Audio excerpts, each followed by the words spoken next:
우리 하나님께서는 참으로 성도들이 찬송하고 기도하는 것을 기뻐하십니다. 골방에서 우리가 아무도 없는 곳에서 혼자 묵상하고 찬송하고 기도해도 좋지만 성경 여러 구절에서 우리 하나님은 이스라엘의 찬송 중에 거하신다. 이스라엘의 찬송이 울려 퍼질 때에 하나님께서 영광을 받으신다. 그리고 백성이 모여서 기도하는 때 하나님이 영광 받으시고 거룩한 손을 나타내신 것을 참으로 많이 발견할 수 있습니다. 이제 2월의 주제는 기도이고 특별히 이번 주 수요일부터 우리 그 다음 금요일까지 우리 장로님 기도해 주신 대로 열전 기도회, 열흘 동안 전혀 기도에 힘쓰는 절기를 만나게 되었습니다. 개인적인 말씀을 드려서 죄송하지만 저는 1년에 몇 번 이런 일이 있습니다.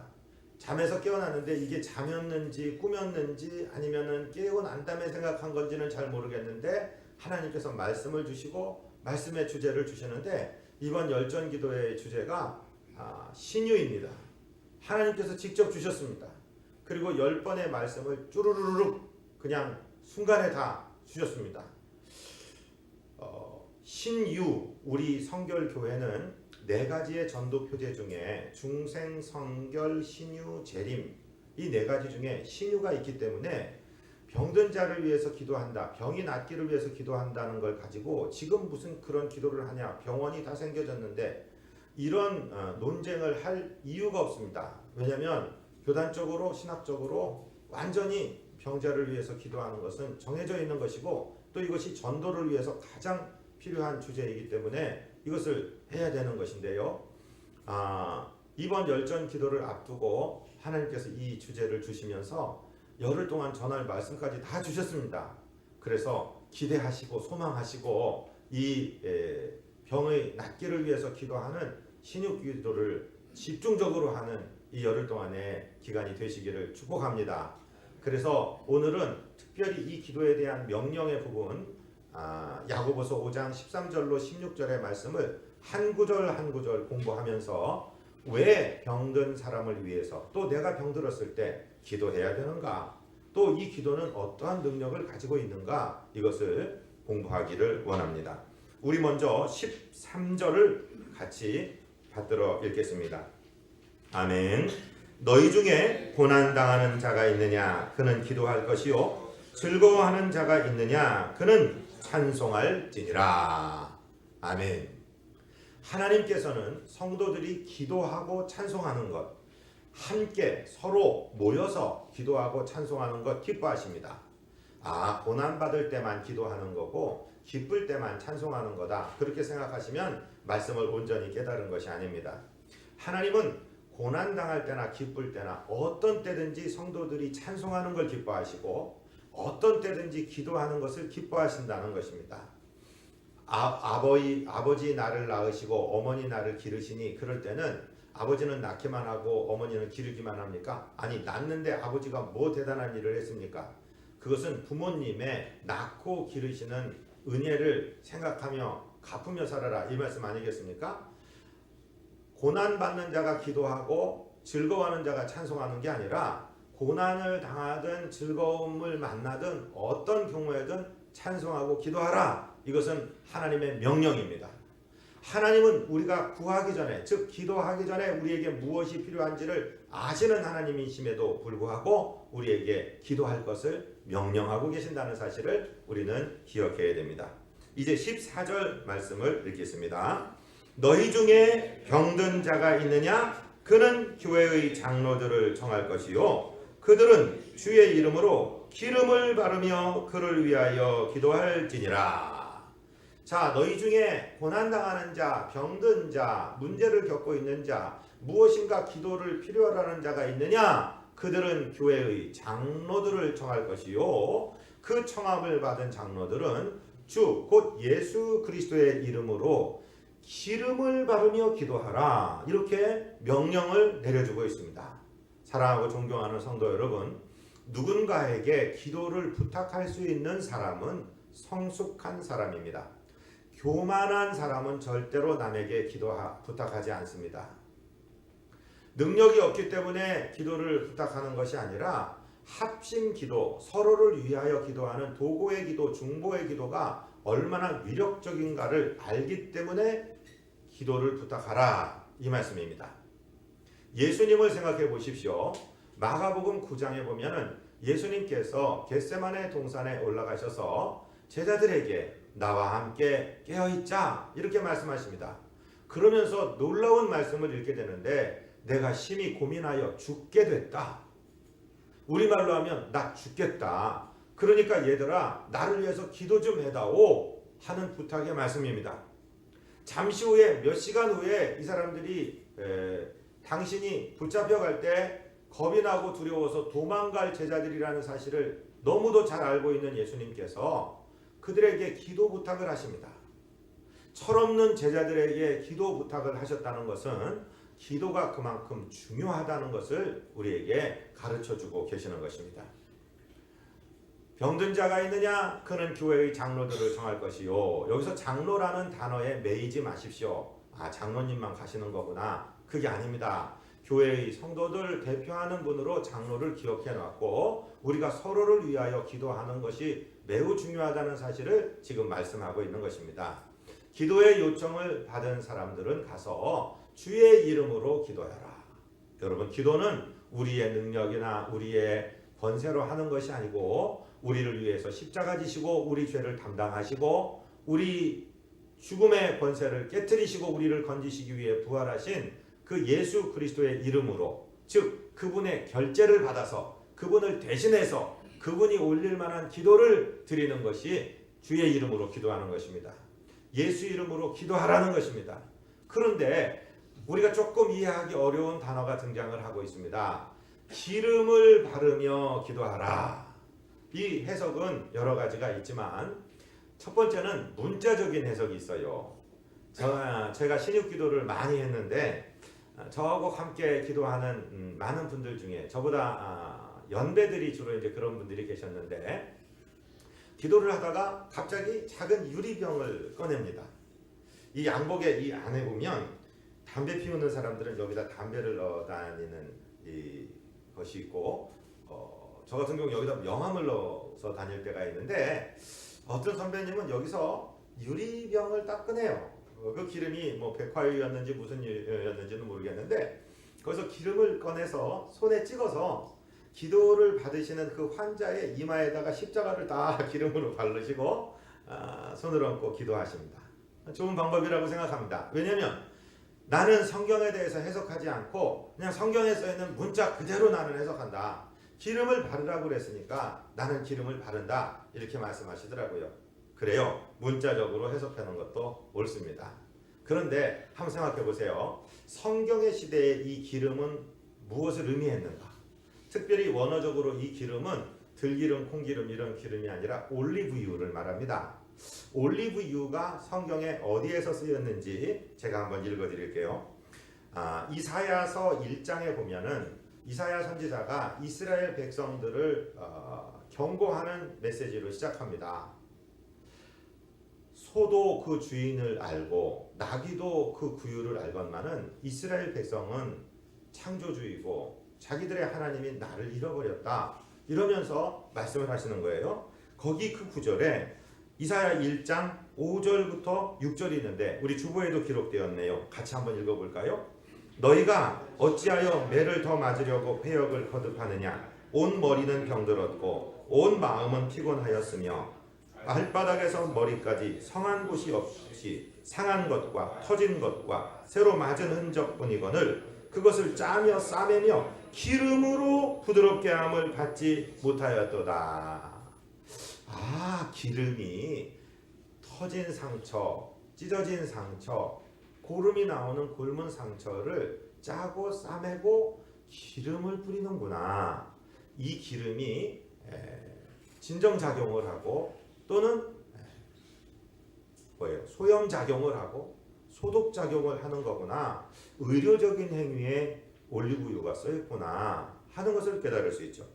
그런가 하면 누가복음 10장 33절에서 예수님이 직접 선한 사마리아 사람의 비유를 하시면서도 이 기름이 등장하는데 우리 누가복음 10장 33, 34절을 같이 읽겠습니다.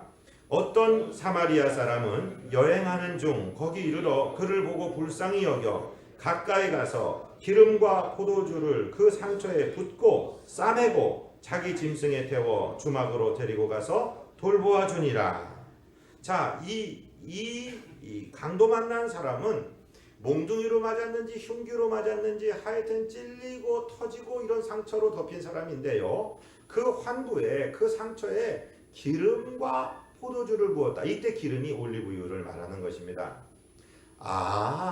기름이 어떤 상징적인 의미일 뿐만 아니라 실제로 의료적인 행위를 말하였구나. 이것을 이루어서 우리가 짐작한다면 야고보 사도를 통해서 주님이 말씀하실 때 청함을 받은 교회의 장로들은 예수 그리스도의 이름으로 기도하되 기름을 바르며 기도하라 할 때 기름을 바른다는 의미는 의료를 행하면서 기도하라 이 말이었구나. 예수님은 의사가 필요하다 인정하셨을까요? 안 하셨을까요? 예수님은 내가 의인을 부르러 온 것이 아니라 죄인을 부르러 왔다. 건강한 자들에게는 의인이 필요 없고 병든 자에게라야 의인이 필요하지 않느냐 말씀하셨죠. 예수님은 의사를 무시했습니까? 인정했습니까? 인정했습니다. 여러분, 어떤 분들은 미신적으로 믿을 때에 하나님께 기도하면 되지 뭔 약을 먹고 병원에를 가. 옛날에 신령한 목사님들은 야, 구약 먹고 신약 먹으면 되지 뭔 약을 먹어. 이렇게 말씀하신 적도 있었어요. 그때는 정말로 병원 가기가 어려웠고 정말로 힘들 때는 그랬습니다만은 누가복음을 기록한 누가는 사랑받는 의원입니다. 의사입니다. 예수님께서도 의원의 필요를 말씀하셨습니다. 그러니까 어떤 거는 병원 가고 어떤 거는 기도하느냐 이렇게 따지는 것도 틀린 거예요. 병원 가는 사람, 약 먹는 사람은 믿음이 부족한 사람이고 믿음이 있는 사람은 그런 거 안 하고 기도만 한다. 그것도 잘못된 신앙이에요. 하나님은 병을 치료하시는 하나님 맞습니다.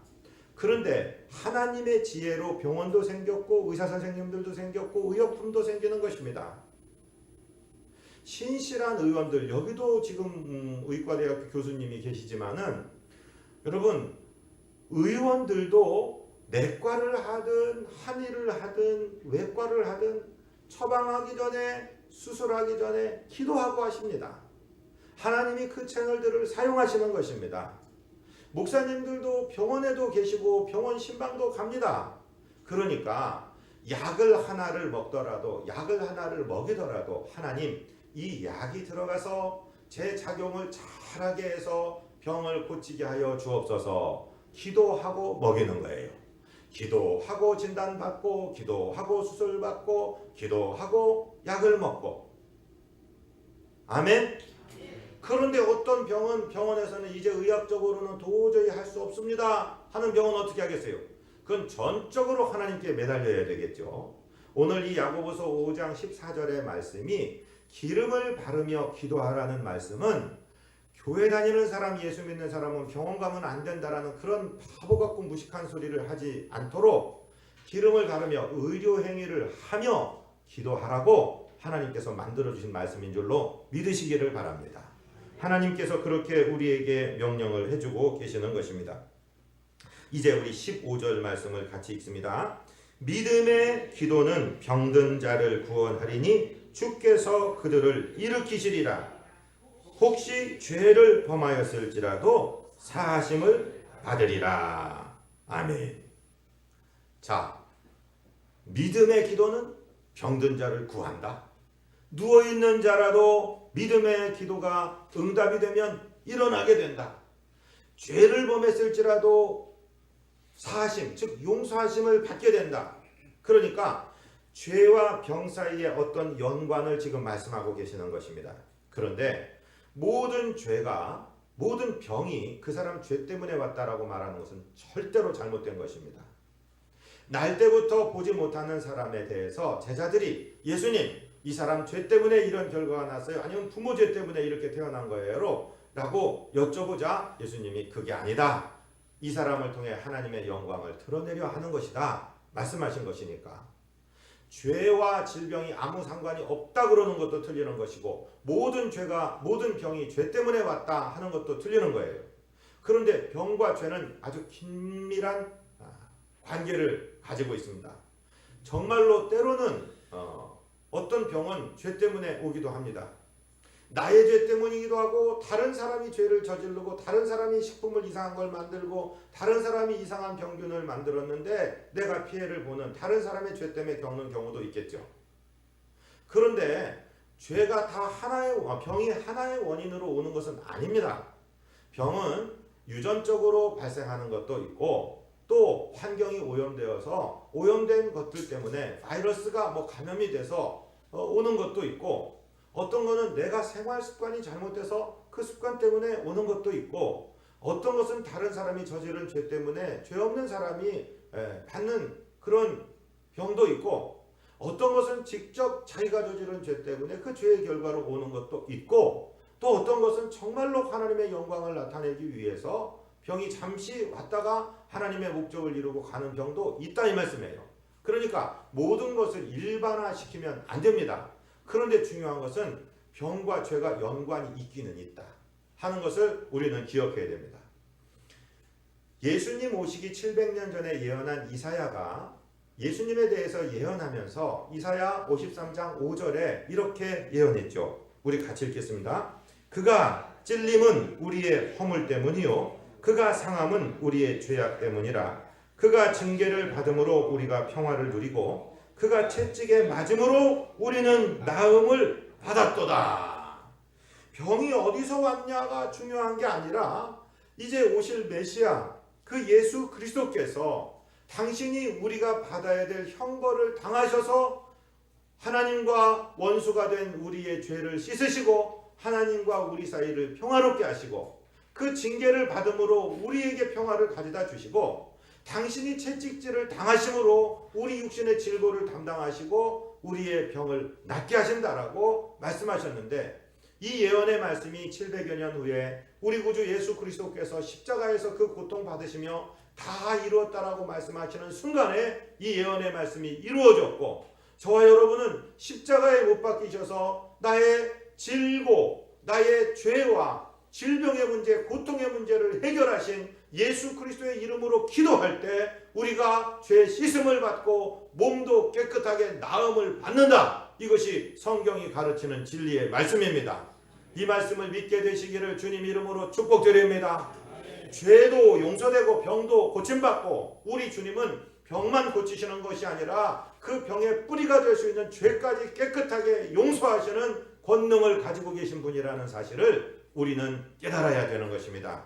우리 주님께서 그렇게 언약해 주셨기 때문입니다. 마가복음 16장 15절로부터는 주님께서 선교 명령을 주십니다. 너희는 온 천하에 다니며 만민에게 복음을 전파하라. 믿고 세례를 받는 자들은 구원을 받을 것이요 믿지 않는 자들은 정죄를 받으리라. 이러면서 우리에게 약속의 말씀을 주셨는데 주보에 17절 18절이 기록되었습니다. 같이 읽습니다. 믿는 자들에게는 이런 표적이 따르리니 곧 그들이 내 이름으로 귀신을 쫓아내며 새 방언을 말하며 뱀을 집어 올리며 무슨 독을 마실지라도 해를 받지 아니하며 병든 사람에게 손을 얹은 즉 나으리라 하시더라. 아멘. 이것은 하나님의 말씀에 순종해서 복음을 전하러 출발한 자, 복음을 전하는 자, 선교사들에게 주신 약속의 말씀입니다.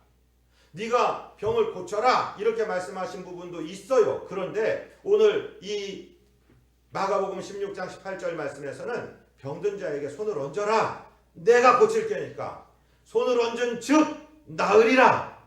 그러니까 우리가 손을 얹으면 주님께서 고쳐주시겠다는 말씀입니다. 할렐루야. 이 언약의 말씀을 붙드시기를 주님 이름으로 축복드립니다. 이 말씀 가지고 말씀대로 순종하는 거예요. 신유 은사 받은 사람만 기도하는 거고 은사가 없으면 기도 안 하는 거다. 그런 게 아니라는 말씀입니다. 16절을 말씀을 이제 우리 같이 읽겠습니다. 그러므로 너희 죄를 서로 고백하며 병이 낫기를 위하여 서로 기도하라. 의인의 간구는 역사하는 힘이 큼이니라. 아멘. 자, 죄와 병이 또 연관되어 있는 것을 말씀하시죠. 우리 공동체 안에 서로 잘못한 것이 있으면은 용서를 구하십시오. 어느 분이 그런 얘기를 하십니다. 신경성, 과민성, 네? 이런 것들은 전부 생각에 관한 거, 마음에 관한 거, 심령에 관한 거죠. 아주 조금 부풀려서 얘기한다면 사람 사이에 미움, 증오, 두려움 이런 것만 다 해결된다면 대한민국 전체 병원의 침상의 80%는 없애버려도 된다. 이렇게 얘기하는 분들도 있어요. 마음의 병 때문에, 마음의 원한 때문에, 마음의 두려움 때문에, 마음의 근심 때문에 신경성으로 위장이 아프고 심장이 약하고 내분비 계통이 제대로 운행되지 않고 몸이 기능이 마비되고 이런 일들이 얼마나 많습니까? 현대는 더 많은 병들이 이 생각을 타고 오고 영혼을 타고 와서 잠도 못 자고 밥도 못 먹고 하는 일들이 얼마나 많아요. 그래서 너희 죄를 서로 고하며 서로 사과하고 화해하고 내가 잘못했는데도 잘못했다고 안 하고 고집부리고 내 마음도 아프고 그 마음도 아픈 게 아니라 서로 죄를 고백하며 병이 낫기를 위하여 서로 기도하라고 주님은 말씀하십니다. 여러분 서로 기도하시기를 주의 이름으로 부탁을 드립니다. 서로 기도하는 것이 아름다운 것입니다. 제가 간증을 하나 드릴까요? 우리 교회가 이제 2002년도 한일 월드컵 할 때 시작됐어요. 그리고 제가 지금보다도 몸이 조금 더 비둔했습니다. 그런데 주로 이제 강대상에서 기도할 때는 책상다리하고 기도하는데 강력한 도전을 무릎 꿇고 기도해라 무릎 꿇고 그런 도전을 계속 한 두 분에게 듣고 마음속에 그런 걸 받아갖고 한 3시간인가를 계속 무릎 꿇고 막 흔들면서 기도를 했어요. 무릎을 잘 안 꿇었는데 그런데 이 뭐가 이렇게 하다가 조금 삐끗한 것 같은데 그냥 인대가 늘어나 버렸어요. 그래서 그때 우리 교회가 용전동에 있었는데 그 용전 사거리 부분에 그 이쪽에 신경 이런 근육 이런 데를 보는 데가 그 의사 선생님도 집사님이셨는데 사실대로 얘기하니까 엑스레이를 찍어 보시더니 인대가 늘어났다는 거예요. 인대가 늘어나서 이거는 짧으면 몇 개월이고 길게는 1년까지 가는 겁니다. 그러니까 가 기부스를 해드릴 테니까 이렇게 많이 몸을 움직이지 마시고 안정을 하세요. 그래서 왔는데 야 이거 목사가 쩔뚝거리면서 걸어다니기도 그렇고 고민이 됐습니다. 그래서 지금 이제 대학교 3학년 되는 저희 막내 녀석이 초등학교 3학년이었습니다. 이놈을 불러놓고 너 신유 은사가 있으니까 아빠를 위해서 기도해줘. 어떻게? 그러니까 물파스 여기 있지 이걸 뿌려라. 그 다음에 맨 무슨 레담 하는 게 있어요. 그거를 바르면서 예수 이름으로 명한다. 우리 아빠 발이 빨리 나라. 이렇게 명령을 하면서 기도를 해라. 그러니까 이제 애가 자원 반 억지 춘향 반으로 해갖고 손이 이제 어린 손이 매우니까 일회용 장갑 비닐 장갑을 딱 끼고서는 예수 이름으로 명한다. 우리 아빠 발 빨리 나라. 이러면서 일주일을 기도하고요. 싹 나버렸어요. 그래서 다시 그 병원에 찾아가서 엑스레이를 찍으니까 선생님이 원장님이 깜짝 놀라는 거예요. 어떻게 이럴 수가 있었냐. 속으로 얘기했죠. 기도의 능력입니다. 서로 기도의 능력입니다. 여러분 어린아이의 기도라고 안 듣고 할아버지의 기도라고 안 들어주시고 그럴까요? 성경대로 서로 기도하라고 그랬으니까 기도하는 겁니다. 할렐루야. 지금부터 한 10년 전쯤에 우리 교회에 큰 신유의 은사가 있었어요. 집사님하고 지금은 이제 신학을 하시고 혼자 목회를 하시는 분인데 이 신유의 은사가 내려왔어요. 그래서 그때는 저 경상도에서 강원도에서 서울에서도 기도받으러 자주 왔죠. 그래서 기도 사역을 하는 거예요. 그때 제 아들 녀석이 이제 투시라고 그러나요? 눈이 열렸어요. 눈이 열리면서 아빠 참 미안합니다. 그 집사님이 기도하실 때 만화 영화 같은 데서 나오는 방송 같은 게 평평평하고 손에 나옵니다. 근데 조금 기도하다 보면은 시들시들해지는데 아빠가 그 집사님 등에다 손을 얹으니까 다시 강력한 선이 돼갖고 막 나옵니다. 그러냐? 그랬어요. 그리고 나서 이제 제가 좀 여러 군데가 이제 아프게 되고 우리 성도들끼리 기도하자. 자, 집사님, 권사님 오십시오. 목사 눈이 좀 지금 약한데 이 왼쪽 눈에다 손을 좀 얹으십시오. 어떻게 성도가 목사님 눈에다 손을 얹냐? 그 뭔 소리요? 우리 비전교회 교우입니다. 우리가 목사도 교인이고 성도도 교인이고 우리가 교우가 돼서 한 가족의 공동체가 됐는데 서로를 위해서 기도 못한다는 게 말이 됩니까? 그게 언제 목사만 성도한테 손 얹으라고 거기 성경에 어디 그런 게 나옵니까? 손 얹으시오 그러고 기도해서 싹 고쳤어요. 할렐루야. 이제 이번 수요일부터 그 다음 3월 3일까지 열흘 동안 하나님께서 기도의 기회를 주십니다. 서로 기도하라고 명령을 하시는 것입니다. 서로 기도해야지요. 정말로 놀라운 역사가 일어나는 것입니다. 제가 성경을 한번 읽어드릴 테니까 들어보십시오. 초대교회에 우리가 그렇게 소망하는 내 첫사랑의 열정, 우리 교회가 21세기 교회가 아니고 1세기의 초대 그 예루살렘 그 안디옥 그런 교회가 되기를 원한다. 우리가 다 꿈꾸고 있잖아요. 사도행전 2장 끝부분에 보면은 그 초대교회의 모습이 묘사가 되고 있는데 제가 한번 읽어드릴 테니까 들어보시면서 퀴즈를 드립니다. 초대교회 성도들의 모습을 묘사하는 장면 중에 힘썼다라고 붙은 항목이 2개가 있어요. 이걸 찾아내셔야 되는 거예요. 일부러 자료를 안 만들었어요. 귀로만 들으시기 바랍니다. 사도행전 2장 42절로 47절까지를 읽습니다. 그들이 사도의 가르침을 받아 서로 교제하며 떡을 떼며 오로지 기도하기를 힘쓰니라. 사람마다 두려워하는데 사도들로 말미암아 기사와 표적이 많이 나타나니 믿는 사람이 다 함께 있어 모든 물건을 서로 통용하고 또 재산과 소유를 팔아 각 사람의 필요를 따라 나눠주며 날마다 마음을 같이하여 성전에 모이기를 힘쓰고 집에서 떡을 떼며 기쁨과 순전한 마음으로 음식을 먹고 하나님을 찬미하며 또 온 백성에게 칭송을 받으니 주께서 구원받는 사람을 날마다 더하게 하시니라. 아멘. 자, 힘썼다가 2군데 어디 붙었어요? 기도하기를 힘썼다. 성전에 모이기를 힘썼다. 그것도 날마다 모이기를 힘썼다. 그러니까 역으로 얘기한다면 기도가 저절로 된다, 힘써야 된다. 힘써야 된다. 모이는 게 저절로 된다, 힘써야 된다. 힘써야 된다. 우리가 신앙의 기쁨을 뺏기고 능력을 뺏기고 초대교회 역사가 일어나지 않는 이유 2가지는 기도하지 않기 때문에. 기도 부흥회를 하는데 강사님 설교 2시간 하고 기도하자는 건 1분 하고 끝나. 기도를 더 많이 하시기를 바랍니다. 이번 열흘 동안에 목사는 강대상에서 저녁 때 잘 거예요. 슬리핑백 갖다 놓고 잘 거예요. 여러분 날마다 한 번씩은 교회에 오시기를 바랍니다. 힘써서 기도하시기를 바랍니다. 몇 번이나 기도해놓고 안 들어준다고 그러십니까? 여러분 기도하시기 바랍니다. 모이기를 힘쓰시기를 바랍니다. 현대가 악해지는 게 왜 악해지느냐? 자꾸 방을 만들고 따로 혼자 그리고 전부 다 핸드폰을 붙들고 앉아갖고서 밥 먹는 자리에서도 자기 핸드폰 보고 서로 얘기를, 이거 우리 집 얘기를 하는 거예요. 여러분 모여야 됩니다. 마음을 하나로 묶어야 됩니다. 하나가 돼야 됩니다. 남극에 펭귄 있죠. 많이 모일 때는 6,000마리가 모이는데 펭귄은요 그 남극 그들이 사는 환경이 영하 섭씨로 40도입니다. 아무리 기름기가 많고 털이 많아도 혼자 있으면 얼어 죽습니다. 6,000마리가 모여서 서로의 바람막이가 되어주고 서로의 보온 효과가 돼 서로 비비면서 살면서 그 겨울을 하는 거예요. 지금 현대인들은요 안 모이려고 그래요. 혼자 있는 거 저만 해도 혼자 있는 게 훨씬 편해요. 근데 여러분 모여야 됩니다.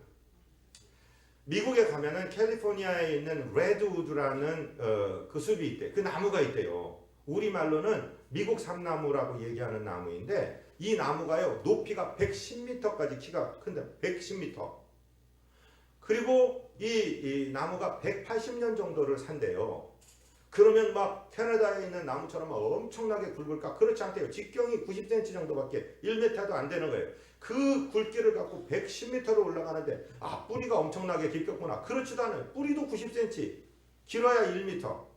뿌리 하나의 굵기는 1인치도 안 된대요. 얇은 뿌리들이 1m밖에 안 내려왔는데 어떻게 그렇게 강한 바람을 다 견디며 살아가느냐?